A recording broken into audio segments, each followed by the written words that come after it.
Monday morning.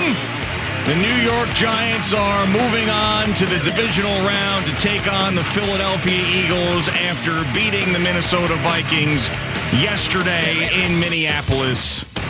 This is another horrible reference point in my sports fandom.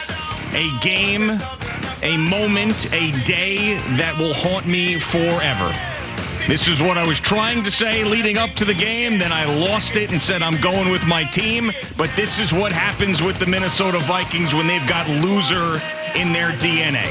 That's what they have, is loser in their DNA. The Giants do not. The Giants find a way to win these big games. The Vikings find a way to lose these big games. And everything I said about Daniel Jones, Saquon Barkley, this team, this year, last year, the previous year, is now falling on my head. About 100 tons of just giant crap falling right in front of me this morning. And I deserve every bit of it. I deserve every bit of it this morning. And I can't tell you how pissed off I was yesterday at the end of this game. So here it is, Giants fans. You got it. You deserved it. Your team won. You beat my gutless team. And here I am to get just absolutely filleted, roasted. I'm a rotisserie chicken today is what I am. And I'm here for you all the way until 10 o'clock. And when it hits 10 o'clock, I'm going to be happier than ever that this show is over.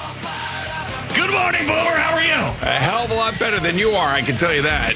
And I'm sorry, man. I'm sorry for you. I feel bad for you. I did not want to text you last night. You know I didn't. I texted you a little bit early. Yeah. But I didn't want to get into it in the second half because I knew that things were getting a little rough around the edges for you. And I have to say that you spoke this game into existence almost to a T. Oh, I mean, literally everything that you had spoken about for 4 days, 3 hours, and 50 minutes. Yeah. You spoke into existence. Mm-hmm. You said that there were going to be second and shorts. You said that Daniel Jones was going to be running, making first downs. Yeah. You said that Saquon Barkley was going to be catching the ball out of the backfield. And you said that your defense stinks. Mm-hmm. And you want to know something? It all came true, man. Yeah. Everything that you said last week from Monday morning when we got here, and it was obviously decided that 6 was going to 3, and it was the Giants at the Vikings, that you spoke from Monday morning until literally 9:50 on Friday about everything that happened in this game.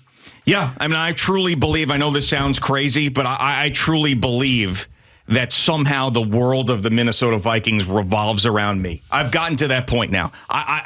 There's a bunch of people. There's like Ziggy Wilf, the owner, and Mark Wilf, his son, and all the players and all the coaches and all the fans out there. But somehow I am the center of the universe. Well, and right here you are. And this had to happen. It had to. It had to. It had to be the team that I have trashed for years to go in there and beat the crap out of my team. It was close for a while, but still, I mean, they really soundly beat them. They earned the win. It was without a doubt, without a question, with the two guys that I've been killing more than any two players in town. It had to be my team. It had to be them. It had to be Daniel Jones' best game. He was historic yesterday with the pass yards and the rushing yards. Historic. I mean, think about it. I mean, when I'm sitting there watching the defensive coordinator, and don't take this wrong, Giants fans, I give you all the credit. I'm not just blaming. I'm not saying that it was the Vikings who lost the game. The Giants won the game. But the defensive coordinator for the Minnesota Vikings, this dusty-ass balloon head, Ed Donatel, hasn't made a single goddamn adjustment the entire season. Every goddamn week, it's the same crap where there's guys running wide open in the middle of the field. I haven't seen guys that wide open since the greatest show on turf in 1999, and they don't do anything about it. And the game should have been over before that when Darius Slayton ended up dropping the ball because he would have gone for a first down at that point if he didn't drop it, and the game would have been over at that point. The Vikings should have never even gotten the ball back. How in the world, with your season on the line, do you have a guy that wide open in the middle of the field? Send some people. Switch to man coverage. Blitz. Do something. Letting Daniel Jones run around the whole freaking time. It's just unbelievable. I'm getting rid of this thing now. Okay. God damn it. Okay. Let it out. Let it out. Just let it out. It's not going to. Now, I got to ask you a question about yesterday as the game is going on. I'm assuming, are you watching this game by yourself? No, and that was a big problem. Why was that a big problem? Well, because anybody who is a crazy sports fan, and by the way, I can't. I don't know if I could do this. I don't know if I could do this anymore. I don't know if I can do this anymore. Being this emotional about something that I have no control over. I have part of the fun. But it's not anymore. When you root for the teams I root for, it's not fun anymore. Just not. It's not. I've wasted too much time. There's been too much negative moments because of these teams, and there's nothing. I tweeted out last night, 101 win baseball team, horrible ending to the season, 13 win football team, the worst possible scenario I could dream up. It's the worst one. I couldn't. I couldn't. But you didn't have to dream. You spoke it into existence. So anyway, yeah. So of course, there's people who want to be with me to watch the game. They want to be into it, which is, I guess, nice. But I keep telling them, "You sure you want to do this? Are you sure you want to be around?" All right. So who are the people that come to watch this game with you? All right. So obviously, there's, Gina and my two daughters are there, and the two daughters have no idea what's going on. Why is Daddy having a conniption fit? Is basically what they're saying. So then mother-in-law wants to come over. It's a Sunday. She's over. Then my best friend I've been friends with since I was 5 years old, coming over today to watch the game. I bet on the Vikings. I'm with you. I'm coming over to watch the game. All right, you sure? You sure you want to do this? And then my mother, who I made a Vikings fan, who I've sat with at Mets games throughout my life through the toughest losses of all time, she goes, I want to watch the game with you. Oh, boy. So I'm like, are you sure? You sure you want this? Yeah, I do. I want to watch the game with this. So she goes and gets my old Dante Culpepper replica jersey. She puts it on. She comes over. And it just makes it worse when things go south. So I was trying to keep it together for the longest time. I was. Now, our buddy, no frozen lasagna or anything. No frozen lasagna. So Okay, I'm trying to keep it together as best I can. So Lee Einseidler, our good friend from Casamigos, he sends me a text and he goes, and you'll see where I'm going with watching a game with people. All right. So he sends me a text. He goes, "You got enough Casamigos in the house?" And I said, yeah, I've got enough Casamigos to kill myself when the Vikings lose. So he goes, good. Okay, good. Because tacos are on the way. Tacos. I said, okay, great. $250 worth of tacos show up at the door. Unbelievable how generous this guy is, right? Right. So now everybody that's coming over gets to enjoy these tacos, all right? So third quarter. It's another distraction. It is. Third quarter. My friend's digging in the bag of chips. He's got a paper bag from a Mexican place, the chips, right? And he's eating the chips. My mother is next to me eating one of these tacos. She goes, wow, this taco is good. And I said, good, I'm glad you're enjoying it. She goes, where is this from? And I said, I forget the name of the place. Oh, I'd really like to know where this is from. It's on the bag that Eric's eating. It's on the bag, right? So, I'm just I'm getting a little more annoyed, 10%. Because you're trying to watch a game, and right, now you're talking about chips and tacos and everything else. So my friend turns around the bag. He goes, Right Coast Taqueria. And my mom goes, I got to remember that. Bright Coast Taqueria. And he goes, no. Right Coast Taqueria. And she goes, oh, all right, I'll write that down. White Coast Taqueria. So as this goes on, the blood pressure goes up, and up, and I go, just show her the effing bag! Turn around the bag and let her read it off the bag! Ooh, tacos. For God's sakes! And then Saquon Barkley gets the ball. There isn't a Viking to be seen around this guy. I was thinking maybe they put the magnets in the helmets that guy said. Because there's people repelling away from him. Like he's a leper. So as he's running down the sideline, right, goes into the end zone for a touchdown, this is when my mother-in-law feels the need to turn to me and go, wow, the Giants really got good this year. Not the time, Louise! Not the time! Your mom, your mother-in-law, your best friend all in the mix. Sitting there watching me melt down. Oh, my goodness. Watching me melt down. And then, one of your buddies, who I really like, actually starts a text message during the middle of the game while the Vikings defense is getting filleted, and he sends me a text message and goes, hey, G, don't want to bother you, but...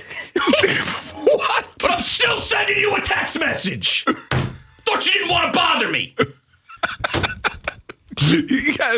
Oh, man, that's why I wasn't sending you any text messages. I was trying to leave you alone. I mean, I just... And I know I felt like after this game was over and I saw how this game was unfolding, and I'm telling you, you were so spot on.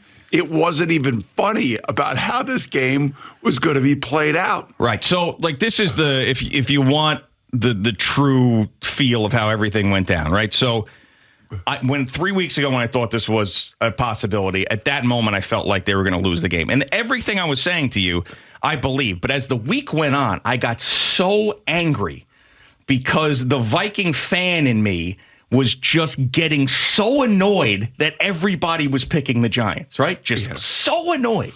So I was like, I can't just end this week without supporting my team. I can't.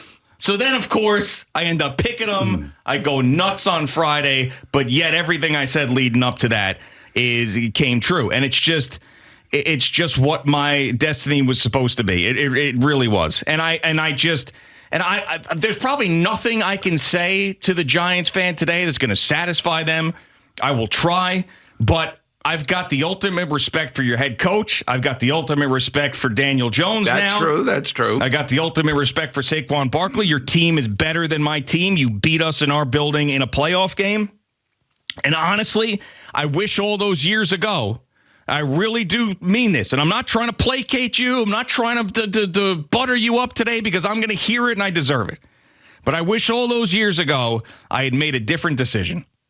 And that I was a Giants fan because my life would be so much better. I'd have 2007. I'd have 2011. I'd have these moments. My outlook on life would be different if I had decided to root for that team. And I didn't. And I picked not a team that just down every year and sucks and goes 3-14 or wins 4 games or is always at the top of the draft. I picked the team that wins and gets you excited and then kicks you right in the nuts at the worst time. And you said it, your team, they've got some of the most exciting wins in their history. If you think about this, and this, but they've got more of the worst losses and heartbreaking losses than any other team. They do. By the way, it was a 1-score game. I don't know if you knew that.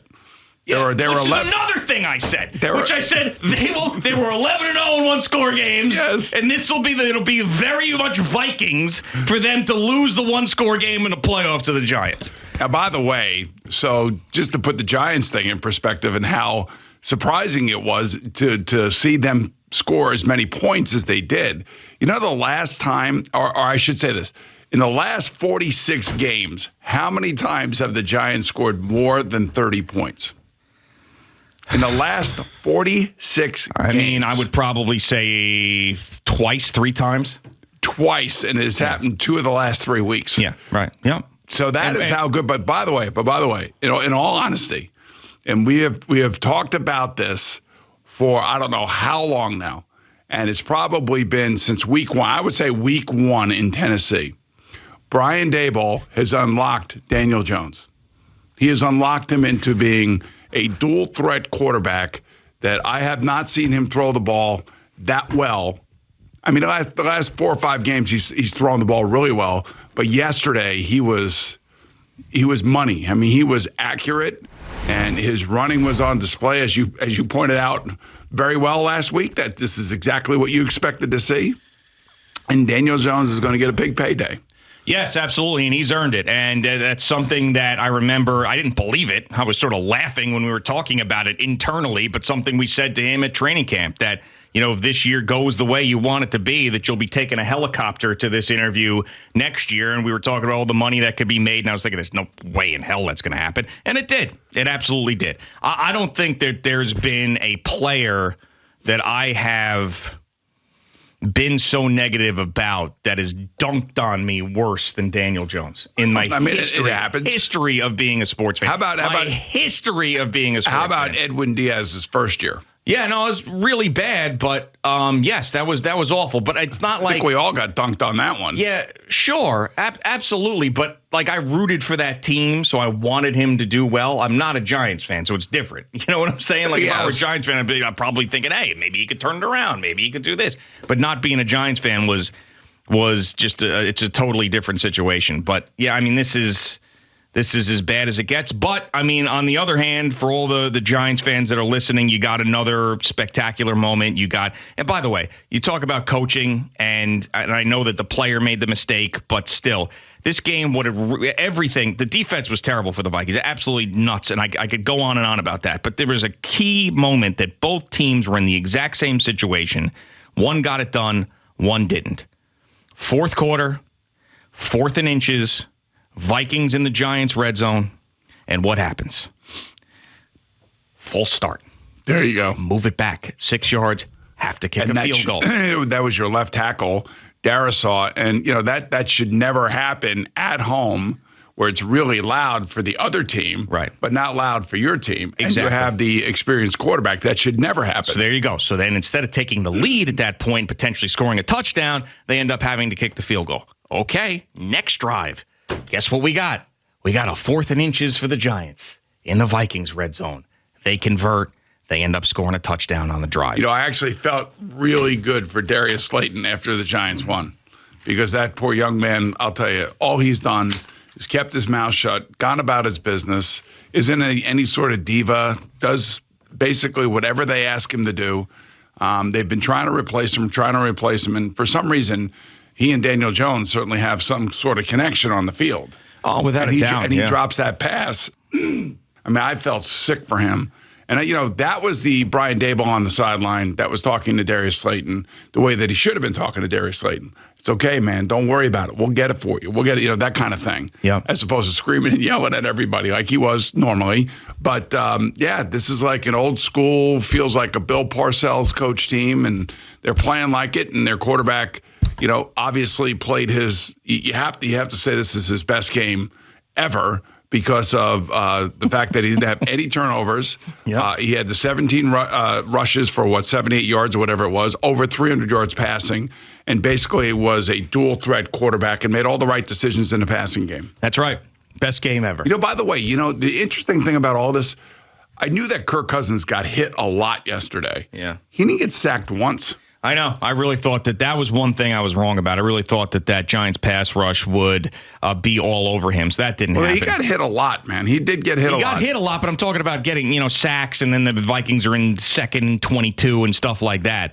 And the final play, which is something that a lot of people were talking about, I'm not as infuriated by that, because they lost the game so many times over. Now, of course, it's obvious. You got to throw the ball 8 yards or more on a 4th and 8 with your season on the line, and you have no timeouts with a minute something to go. But, And by the way, there was a very good tackle by Xavier McKinney. It was, and Dexter Lawrence is in his face. And by the other, those two guys, they were drafted by Dave Gettleman. That's right. His whole thing is kind of like, I'm thinking that Dave Gettleman is probably sitting there watching this game. And watching all of these players that he brought in here have this impact where he missed.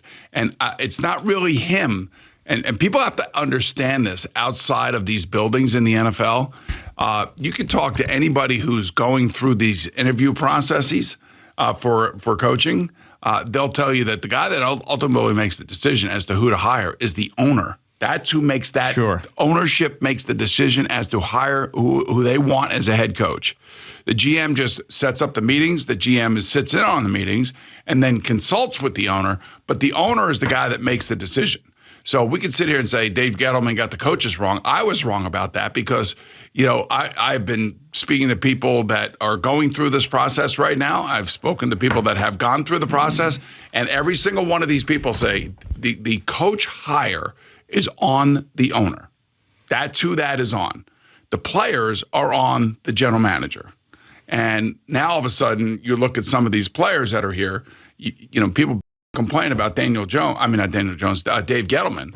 I think he should stand up and take a bow watching some of these players turn out to be the players that they are now. Yeah, if they had hired Brian Daboll before Joe Judge, if that had happened, Dave Gettleman would still be here. How about if the LA Chargers would have hired Brian Daboll? That guy we've been talking about that guy all year, about how much of a donkey he is, and it showed you in the biggest spot. Thank you for watching. Please like, comment, and subscribe. And don't forget to hit the red bell so you're notified when we have new content.